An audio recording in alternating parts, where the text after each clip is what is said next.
Welcome back. SGX Nifty 56 పాయింట్ల నష్టంతో 5536 దగ్గర ట్రేడ్ అవుతోంది. సో ఇవాళ మార్కెట్స్ ట్రెండ్స్ ఎలా ఉంటాయన్న అంశంపై మాట్లాడేందుకు ప్రస్తుతం అనలిస్ట్ రెడ్డి ప్రసాద్ గారు ఢిల్లీ నుంచి టెలిఫోన్ లైన్ సిద్ధంగా ఉన్నారు. ప్రసాద్ గారు గుడ్ మార్నింగ్. సో ఇవాళ ఒక వీక్ ఓపెనింగ్ మనం ఎక్స్పెక్ట్ చేస్తున్నాం. ఇది జస్ట్ వన్ డే ఫినామినాగా అనుకోవచ్చా లేదా ఈ వీక్నెస్ కొనసాగే అవకాశాలు అని కనిపిస్తున్నాయా? I think one day కాకుండా 50 days వీక్నెస్ అవ్వచ్చు. Because develop market non stop చాలా రోజులుగా రైజ్ అయ్యాయి. సో అక్కడ కొంచెం ఒక షార్ట్ టర్మ్ కరెక్షన్ వస్తే I think 1 or 2 days weakness one day but 50 days weakness రావచ్చు. ఇప్పుడు ఇండియన్ మార్కెట్స్ కూడా 4-5 days నుంచి కంటిన్యూస్లీ పెరుగుతున్నాయి. సో ఒక పాజ్ రావచ్చు ఇక్కడ. ఇండియన్ మార్కెట్స్ డెఫినెట్లీ కొంచెం సైడ్వేస్ బ్యాంక్ లో ట్రేడ్ అవుతాయి. అప్పర్ బ్యాంక్ 56 లోవర్ బ్యాంక్ 64 ఉంటుంది. ఓకే అండి. సో 5400 దగ్గర స్ట్రాంగ్ సపోర్ట్ ఉందంటారు. అలాగే ఏదైనా ఇన్వెస్ట్మెంట్ రికమెండేషన్ ఇస్తున్నట్టు Bata India. I think Bata India మనం చార్ట్ చూసుకుంటే 3 year హైలో ట్రేడ్ అవుతుంది. మార్కెట్ 52 వీక్ ఆల్మోస్ట్ అక్కడ 40% లోవర్ లెవెల్లో ఉంది. కానీ బాటా ఇండియా 3 year హైలో ట్రేడ్ అవుతుంది. ఇలాంటి స్టాక్స్ చాలా స్ట్రాంగ్ మొమెంటమ్ లో ఉంటాయి.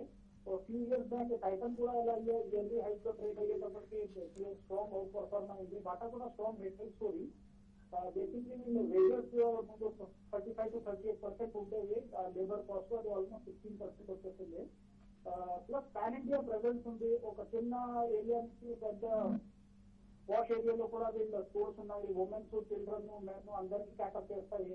So like strong retail story. I think overall Indian economy 8-8.5% growth చేస్తే బాటా ఇండియా 20-25% గ్రోత్ చేస్తుంది కంటిన్యూస్లీ 4-5 years.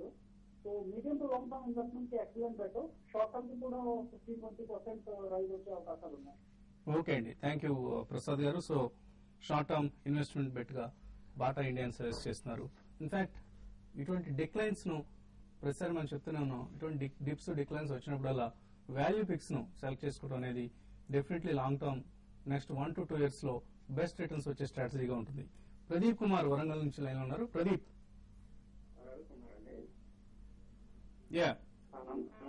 నమస్తే అండి.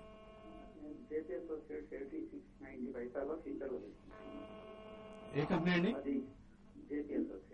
JP associates. ఓకే అండి. దాని టార్గెట్ ఎంతవరకు రావచ్చు? నేను ఎగ్జిట్ తీసుకోవాలా? అలాగే నిఫ్టీ లెవెల్స్ కూడా ఈ రోజు కొంచెం జేపీ అసోసియేట్స్ అయితే మీకు చాలా స్ట్రాంగ్ ఉందని చెప్పాలండి. ట్రెండ్ లాస్ట్ ఒక 2 ట్రేడింగ్ సెషన్ లో మరి ముఖ్యంగా ఈ ట్రెండ్ అయితే డౌన్ ట్రెండ్ నుంచి కంప్లీట్ గా అప్ ట్రెండ్ కి వచ్చింది. ఇప్పుడు కూడా స్టాక్ కూడా చాలా అప్ ట్రెండ్ లో ఉంది.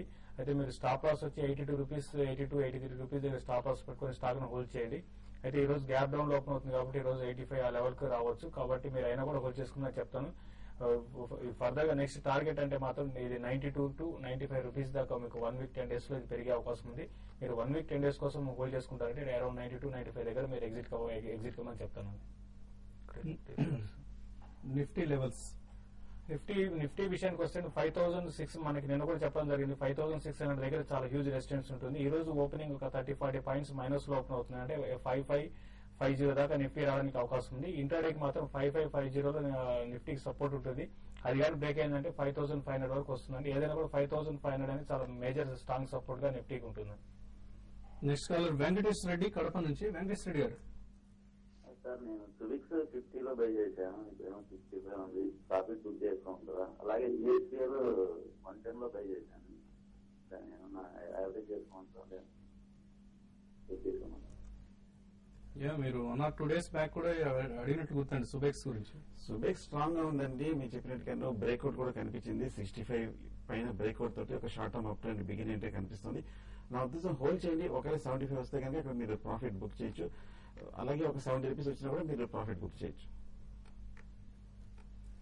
ఓకే అండి. Next caller. Hello hello. నమస్తే. నమస్తే, ఎక్కడి నుంచి మాట్లాడుతున్నారండి? JBF industrials 202 కొన్నానండి. ఓకే అండి. 14 అది మంజుల షో 72 రూపాయలు కొన్నాను. వాటిని ఉంటుందా అదేంటి?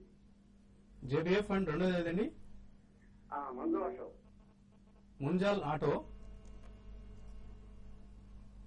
ముంజాల్ ఆటో అండి. మంజుల షో అండి. స్పెల్లింగ్ చెప్పండి. ముంద్రా పోర్ట్. ముంద్రా పోర్ట్ అండి. ఓకే అండి. ఎనీవే జేబీఎఫ్ ఇండస్ట్రీస్ ముంజాల్ ఆటో మీరు హోల్డ్ చేయండి. లాస్ట్ 1 month గా చూస్తే కనుక స్ట్రాంగ్ అప్ ట్రెండ్ కనిపిస్తుంది. 100 రూపీస్ నుంచి కంటిన్యూస్ గా 135 వరకు పెరగడం జరిగింది. కాకపోతే లాస్ట్ 2-3 డేస్ గా ఒక 135 దగ్గర ఒక మైనర్ రెసిస్టెన్స్ కనిపిస్తుంది. ఏమాత్రం 135 బ్రేక్ అయిందంటే కనుక ఫర్దర్ అప్ ట్రెండ్ 150 వరకు వెళ్లే అవకాశం ఉంది. షార్ట్ టర్మ్ ట్రేడ్ అయితే కనుక మీరు ఒక 150 దగ్గర మీరు ప్రాఫిట్ బుక్ చేయొచ్చు. అలాగే జేబీఎఫ్ గురించి అడిగారు. ఇప్పుడే కొంచెం రికవరీ రావడం జరిగింది. లాంగ్ టర్మ్ సపోర్ట్ అయిన 155 దగ్గర నుంచి లాస్ట్ 1 week గా రికవరీ రావడం జరిగింది. హోల్డ్ చేయండి. 155 కింద బ్రేక్ అయ్యి 1 or 2 సెషన్స్ క్లోజ్ అవుతాయి వీక్. అలాగే మీరు షార్ట్ టర్మ్ ట్రేడర్ అయితే కనుక 185-190 దగ్గర షార్ట్ టర్మ్ ప్రాఫిట్ బుక్ చేసి ఎగ్జిట్ అవ్వచ్చు. నెక్స్ట్ కాలర్ రాము అనంతపురం నుంచి ఉన్నారు. రాము హలో, చెప్పండి రాము గారు. నిన్న ఆర్కామ్ గురించి మీరు ఏదో ఎగ్జిట్ కమ్మని చెప్పారు. మీరు అదే పనిగా ఎగ్జిట్ అయితే ఇప్పుడు ఎందుకు మీరు ఎక్కువ అత్యుత్సాహం ఎగ్జిట్ కమ్మని చెప్పి మళ్ళీ పెరిగింది ఎందుకు? అది ఆర్కామ్ చెప్పండి, వసంత్ గారు చెప్పాల్సింది. ఆర్కామ్ రిజల్ట్ బాగాలేదని చెప్పామండి. Stay away from the counter అన్నాం. ఎగ్జిట్ కమ్మని చెప్పలేదు. మీరు ఏ రేట్ లో కొన్నారు? మేము రేటు 92 లో కొన్నాము. ఓకే, మీరు ఎంత తొందరగా ఎగ్జిట్ అయితే అంత తొందరగా అనే టైప్ లో చెప్తే మేము ఎగ్జిట్ అయిపోయి, కానీ అంతా మీరు అత్యుత్సాహంతో చెప్తారేమో అనిపిస్తుంది కొన్ని. మీరు స్పెసిఫిక్ గా వినాలండి. మీరు కరెక్ట్ గా విని దాన్ని పాటించాలి, కానీ మీరు అర్థం చేసుకునే విధంగా చేయకూడదు. అది ఇంకోటి అండి, ఇక్కడ 2 రకాలు ఉంటాయి. ఇన్వెస్ట్మెంట్ కి ఒక విధంగా ఉంటుంది, మీరు ట్రేడింగ్ కోసం ఒక విధంగా ఉంటుంది. ట్రేడింగ్ అయితే ట్రెండ్ అప్పుడున్న ట్రెండ్ 1-2 రోజులు ట్రెండ్ అయితే అప్ ట్రెండే ఉంటుంది. కాబట్టి దాన్ని మనం ఆ అప్ ట్రెండ్ లో పాటు మనం కూడా పొజిషన్ తీసుకోవడం ఎగ్జిట్ కావడం జరుగుతుంది. ఇన్వెస్ట్మెంట్ కి మీరు ఎగ్జిట్ కమ్మని చెప్పి ఉంటారంటే ఇన్వెస్ట్మెంట్ కి ఇప్పుడు కూడా స్టాక్ అయితే ఇప్పుడు నిన్న ఏంటంటే టవర్ బిజినెస్ వాల్యుయేషన్ వల్ల దానికి కొంచెం వాల్యుయేషన్స్ ఉంటాయనే ఉద్దేశంతో స్టాక్ కొంచెం పెరగడం జరిగింది. ఏదైనా కూడా ఫండమెంటల్ పరంగా చెప్పాలంటే రిజల్ట్ ఇంప్రూవ్మెంట్ లేదు కాబట్టి ఫండమెంటల్స్ వీక్ ఉంటాయి. కాబట్టి నెక్స్ట్ ఫ్యూ ఇయర్స్ లో కూడా స్టాక్ లో పెద్దగా పెరిగే అవకాశం లేదండి. ఇన్వెస్ట్మెంట్ పరంగా అయితే 120 దాటి అయితే ఇప్పుడు ఇమీడియట్ గా పెరిగే అవకాశం లేదు. ట్రేడింగ్ పరంగా అయితే ఇప్పుడు కూడా టెక్నికల్ స్ట్రాంగ్ ఉందండి. సో 92 లో మీరు కొన్నారు, 93 ఉంది ఇప్పుడు. మీరు ఎగ్జిట్ అయ్యారు లేదో కూడా క్లియర్ గా చెప్పలేదండి. ఎనీవే రిజల్ట్ ని అనలైజ్ చేయడం జరిగింది. రిజల్ట్ చాలా పూర్ గా ఉందన్న అంశాన్ని మాత్రం మనం హైలైట్ చేయడం జరిగింది. సో లాస్ట్ 7 quarters గా కంపెనీ నష్టం పోస్ట్ చేస్తూ వస్తుంది. సో ఇటువంటి కంపెనీని ఎవరు కూడా లాంగ్ టర్మ్ కి ఒక ఇన్వెస్ట్మెంట్ బెట్ గా ఎవరు సజెస్ట్ చేయరు. సో టెక్నికల్ గా ఒకసారి బౌన్స్ బ్యాక్ అవుతూ ఉంటుంది. దట్స్ ఎ డిఫరెంట్ మ్యాటర్ అండి. And you should understand the difference between trading and investment. So final గా ట్రేడర్స్ కి ఎటువంటి కాల్స్ ఇస్తున్నారు? భారతీయ ఎయిర్టెల్ చాలా స్ట్రాంగ్ గా కనిపిస్తుంది. నిన్న బ్రేక్అవుట్ కనిపించింది. ఇవాళ ఒక టెక్నికల్ గా రియాక్షన్ వచ్చే అవకాశం ఉంది. 376 పైన నిలబడితే కనుక భారతీయ ఎయిర్టెల్ బై చేయొచ్చు. స్ట్రిక్ట్ గా స్టాప్ లాస్ తోటి 381 వరకు టార్గెట్ ఎక్స్పెక్ట్ చేయొచ్చు. సుజలాన్ ఒకటి నిన్న కొంత వీక్ గా ఉందండి. ఈ రోజు కూడా ఓపెనింగ్ కొంత కిందకు వచ్చినప్పుడు అరౌండ్ 52 రూపీస్ వరకు రావడానికి అవకాశం ఉంది. అక్కడ బై చేయమని చెప్తాను. 51 rupees stop loss, 54 to 55 rupees ఇంటర్డేలో పెరగడానికి అవకాశం ఉంది. లైక్ కుటుంబరావు గారు రికమెండ్ చేస్తున్న Tata Motors sell below 1080, stop loss 1090, target 1065 or even 1060 rupees గా చెప్తున్నారు. Hindalco sell below 198, stop loss 200, target 193 వరకు తగ్గే అవకాశం ఉందంటున్నారు హిందాల్కో. అలాగే Amarnath Shastri Nifty futures buy closer to 5530, stop loss 5510, target 5560. Aban Offshore sell below 590, stop loss 595, target 580. So ఇవి ఇప్పటివరకున్న ట్రేడింగ్ కాల్స్.